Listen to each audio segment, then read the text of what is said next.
पाकिस्तान में जब corona virus के फैलाव का आगाज हुआ तो फौरी तौर पर वज़ीर आज़म पाकिस्तान इमरान खान ने दुनिया भर की प्रैक्टिसेस को मद्देनजर रखते हुए उसी को फॉलो करते हुए पाकिस्तान में लॉकडाउन का ऐलान कर दिया। अहम इदारों, फार्मेसीज और ग्रोसरी स्टोर के अलावा तमाम किस्म के कारोबार बंद कर दिए गए। लोगों की बिलावजह आमदोरफ्त पर पाबंदी लगा दी गई और इस बात को यकीनी बनाया गया कि पाकिस्तान जैसे थर्ड वर्ल्ड कंट्री का हाल इटली, स्पेन और दीगर ममालिक जैसा ना हो। लेकिन पाकिस्तानी बहसियत कौम एक ऐसे अजीबो गरीब मिजाज के मालिक हैं कि इबरत हासिल करने के बजाय, तौबा इस्तगफार करने के बजाय इस दौरान भी ऐसी हरकतें करते रहे कि जो शर्मनाक ही करार दी जा सकती हैं। हम ऐसे अजीबो गरीब लोग हैं कि जब हुकूमत की जानिब से लॉकडाउन का फैसला नाफिज किया गया था तो उस वक्त भी तनकीद की कि गरीब लोग भूखे मर जाएंगे, और जब गुर्बत के डर से, लोगों के भूखे मरने के खौफ से हुकूमत ने लॉकडाउन में नरमी की है तो इस वक्त भी तनकीद कर रहे हैं कि लोग बीमारी से मर जाएंगे। तमाम मजहबी फिरकों से ताल्लुक रखने वाले स्कॉलर्स जब कौम को ये तलकीन कर रहे थे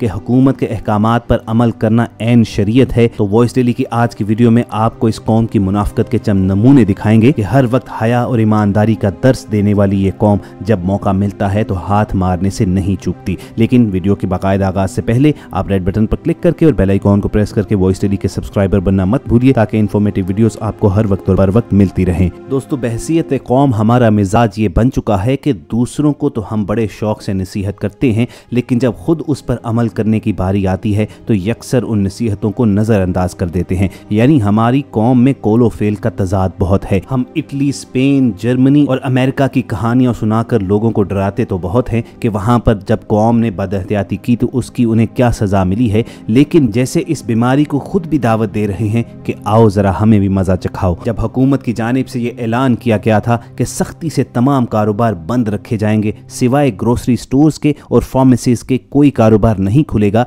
तो इस दौरान पाकिस्तानी ताजर ने एक नया तरीका ईजाद किया और ये बिजनेस का तरीका था शटर डाउन बिजनेस, जिसकी दुनिया में कहीं मिसाल नहीं मिलती है। खुसूसन कपड़े के कारोबार करने वालों को एक कीड़ा खाने लगा कि हमारी दिहाड़ी क्यों जा रही है। चुनाचे जान की परवाह किए बगैर आप इन मनाजिर में देखिए कि किस तरह शटर डाउन किया जाता है और बंद दुकान के अंदर हजूम में लोग किस तरह खरीदो फरोख्त करते हैं। और इन कपड़े के खरीदारों में अक्सरियत खवातीन की थी। अब चूंकि हमारी कौम में ये रिवाज है कि खवातीन अक्सर अकेले बाजार नहीं जाती हैं, चुनाचे इन खवातीन के साथ भी घरों के मर्द या उनके बच्चे थे। गोया इन खवातीन ने खरीदारी की लालच में ना सिर्फ अपनी जान बल्कि अपने घर वालों की जान भी खतरे में डाली। ईद की शॉपिंग करने का क्रेज इस कदर जहन पर सवार था कि इन अकल के अंधों को ये बात समझ में नहीं आ रही थी कि ये भी ऐन मुमकिन है कि अगर इन्हें वायरस लग गया तो ईद तक ये जिंदा ही बाकी ना बचे और इनके खरीदे गए कपड़े और जूते यूं ही पड़े रहें। अब इन मनाजिर में देखिए कि किस तरह दुकानों के शटर जब पुलिस खुलवाती है तो उसके अंदर औरतों के हजूम बाहर निकलते हैं और उसके साथ साथ उनके मर्द भी पीछे पीछे सर झुकाए शर्मसार से बाहर निकल रहे हैं। अब जो मनाजिर आप तक नहीं पहुंचे वो हम जानते हैं कि इन खवातीन को तो साइड पर पुलिस ने खड़ा कर दिया होगा, मगर इनके मर्दों की खूब तशरीफ की थुकाई की होगी। तो खुदारा कुछ सोचिए, एहतियात कीजिए, क्योंकि अगर जिंदा रहेंगे तो फिर आपके पास बहुत से ऐसे मौके होंगे जहां आप अपने दिल की हसरतें निकाल सकेंगे। और खुसूसन इस वक्त जब हुकूमत ने लॉकडाउन में नरमी का ऐलान कर दिया है तो इसका ये मतलब हरगिज नहीं है कि पाकिस्तान में ये वबा, ये बीमारी खत्म हो चुकी है। अनफॉर्चुनेटली पाकिस्तान की माशी हालत ऐसी है कि हमें ऐन उस दौरान लॉकडाउन खोलना पड़ा है कि जब वबा अपने अरूज पर पहुंच रही है, वरना दूसरे ममालिक में लॉकडाउन में नरमी उस वक्त की गई है जब वबा का ग्राफ स्ट्रेट यानी सीधा होना शुरू हुआ या नीचे की तरफ आना शुरू हुआ। तो इस नुक्ते को समझिए और अपनी और अपने अजीजों की जान की हिफाजत कीजिए। और दोस्तों, जब से सोशल मीडिया पर यह वीडियो शेयर की गई है तो वहां पर एक हीटेड डिबेट का भी आगाज हो चुका है। बहुत से लोग ऐसे हैं जो खवातीन के ऊपर सारी जिम्मेदारी डाल रहे हैं कि ईद शॉपिंग की लालच में वो ऐसी बदएहतियाती कर रही हैं कि जो ना सिर्फ उनकी बल्कि हजारों लोगों की जानें खतरे में डाल सकती है। जबकि कुछ लोग ऐसे भी हैं जो मर्दों को जिम्मेदार करार दे रहे हैं कि आखिरकार वो इन खवातीन को घरों में क्यों नहीं रख सके। जब इनसे शॉपिंग पर ले जाने का कहा गया तो इन्होंने सख्ती से मना क्यों नहीं कर दिया। ये फैसला वॉइस डेली के देखने और सुनने वालों पर हम छोड़ते हैं। कमेंट सेक्शन में अपनी राय से जरूर आगाह कीजिए। इस पूरी सूरत हाल में आपकी नजर में जिम्मेदार कौन है, मर्द या खवातीन? आपके जवाबात का हमें इंतजार रहेगा। और दोस्तों, ये तो तब के हालात थे कि जब हुकूमत ने लॉकडाउन नाफिज किया हुआ था, जब हुकूमत ने लॉकडाउन में नरमी कर दी है और SOPs की बुनियाद पर लोगों को बाहर निकलने की इजाजत दी है। तो जरा मुलाहिजा कीजिए कि इस कौम ने किस तरह लॉकडाउन में नरमी के बाद तमाम किस्म की SOPs की धज्जियां उड़ाकर रख दी हैं। हुकूमत ने अवाम की मुश्किलात के पेश नजर जो ही लॉकडाउन हटाने का ऐलान किया तो अवाम की बड़ी तादाद सड़कों पर निकल आई। बाजारों और सड़कों पर अवाम का रश ही रश लग चुका है। अवाम ने इंतहाई बद एहतियाती का मुजाहरा किया है, ना तो फासला बरकरार रखा है, ना मास्क पहनने की जहमत की है और ना ही दीगर एहतियाती तदाबीर अख्तियार की है। ये वही अवाम है जो कुछ दिन पहले रोना रो रही थी कि इनके पास खाने को कुछ नहीं है, और आज जैसे ही लॉकडाउन खत्म हुआ है तो महंगे कपड़ों, जूतों, ज्वेलरी, मेकअप का सामान और दीगर लग्जरी सामान के लिए बाजारों का रुख कर लिया है। इन खवातीन की तरह बिल्कुल न करें। स्मार्ट लॉकडाउन का मतलब है कि कोरोना से बचाव के लिए SOPs पर अमल करें। अगर किसी अर्जेंट काम के लिए बाहर निकलना पड़ जाए, आप बजाय ब्रांडेड जूतों और कपड़ों की तगोदो के लिए बीमार होने के इनके बगैर ज्यादा खूबसूरत लगेंगे। और दोस्तों, ऐसे मनाजिर पाकिस्तान के हर बड़े शहर में देखने को आ रहे हैं। कराची हो, लाहौर हो, पेशावर हो या कोयटा, हर तरफ अवाम इसी बद एहतियाती का मुजाहिरा कर रही है। पेशावर तो ऐसा शहर है जो डेथ रेट के हिसाब से पाकिस्तान में टॉप पर है। रोजाना सैकड़ों के हिसाब से यहाँ पर पेशेंट्स आ रहे हैं और हजारों की तादाद में लोग ऐसे पेशेंट हैं कि जिनके बारे में पता ही नहीं है। लेकिन पेशावर की तस्वीर देखिए कि जो ही लॉकडाउन में नरमी का ऐलान किया गया तो लोग किस तरह बाजारों और सड़कों पर उमड़ आए हैं। कल तक जो लोग भूखे मर रहे थे,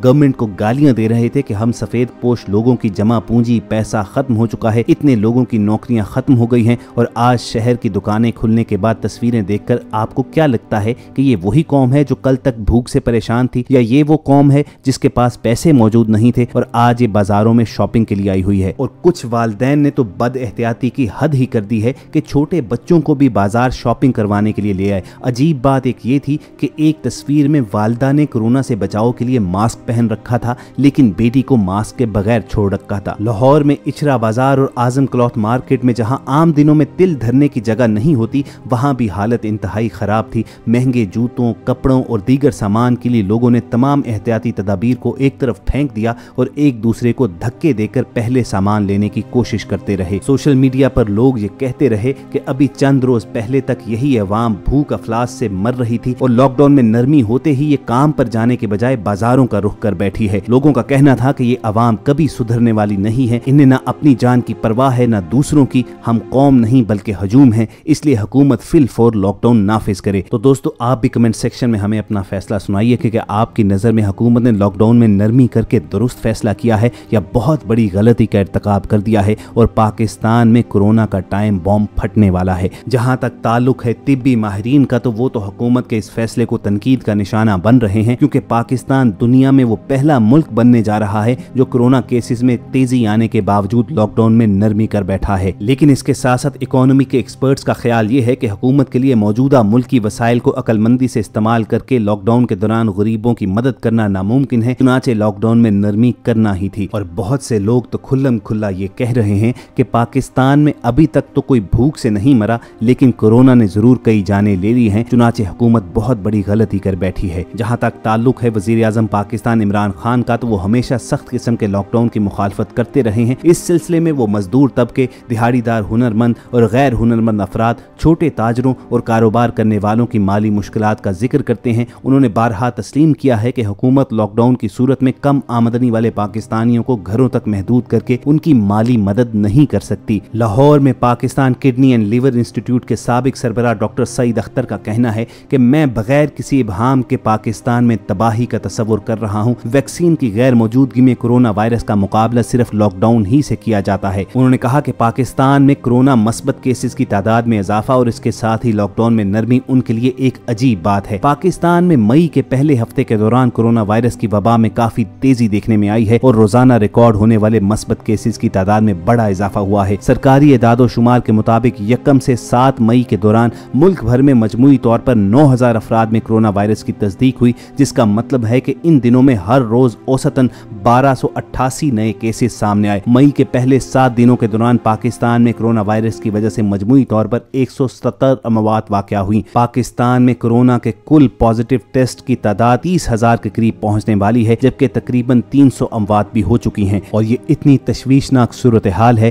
कि अगर लोगों ने इसका इदराक ना किया तो हम इतनी बड़ी तबाही से दो चार होने जा रहे हैं कि दुनिया इटली, स्पेन और अमेरिका में होने वाली तबाही को भूल जाएगी। तो जितना भी मुमकिन हो सके आपसे कहेंगे कि एहतियात कीजिए। अगर हुकूमत ने लॉकडाउन में नरमी कर भी दी है तो इसकी एक वजह है और उस वजह का इदराक कीजिए। अगर आपको बाहर निकलने की जरूरत नहीं है तो बाहर निकलने से इज्तनाब करें, क्योंकि क्योंकि फिलहाल कोरोना वायरस का इलाज महज एहतियात ही है। दोस्तों, यही वो चंद गुजारिशात थी जो वॉइस डेली के तवज्जुह से हमने आप तक पहुंचानी थी। इस वीडियो को लाइक करके फेसबुक और व्हाट्सएप के जरिए दूसरे लोगों तक भी पहुंचाइए और ऐसी ही इन्फॉर्मेटिव वीडियोस फ्यूचर में हासिल करने के लिए रेड बटन पर क्लिक करके और बेल आइकॉन को प्रेस करके वॉइस डेली के सब्सक्राइबर बन जाइए। बहुत जल्द किसी और इन्फॉर्मेटिव सेशन में दोबारा मुलाकात होगी। अपना और इर्द गिर्द के लोगों का ख्याल रखिए और सुनते रहिए वॉइस डेली।